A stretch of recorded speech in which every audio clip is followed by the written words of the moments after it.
पुन्हा एकदा जाऊया आपले प्रतिनिधी अक्षय मंकणी यांच्याकडे। अक्षय, किती वेळ झालेला आहे ही बैठक सुरू आहे आणि बैठक अजूनही सुरू आहे का?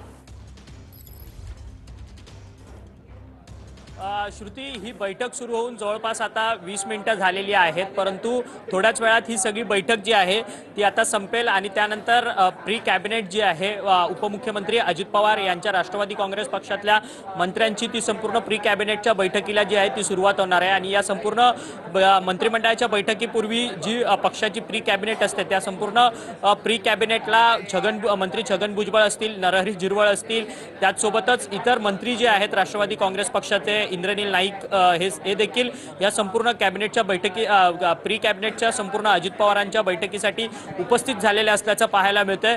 5 मिनिटात ही संपूर्ण अजित पवार आणि माणिकराव कोकाटे यांच्यामधली जी आहे ती बैठक जी आहे ती अँटी चेंबर मधली संपेल आणि त्यानंतर सभागृह ज्या ठिकाणी अजित पवार यांचं दालन आहे त्या ठिकाणी सभागृह हॉल आहे, त्या सभागृहाच्या हॉलमध्ये प्री कॅबिनेटच्या बैठकीला जी आहे ती सुरुवात होईल। त्या संपूर्ण बैठकीमध्ये या सगळ्या संदर्भात चर्चा देखील केली जाऊ शकते।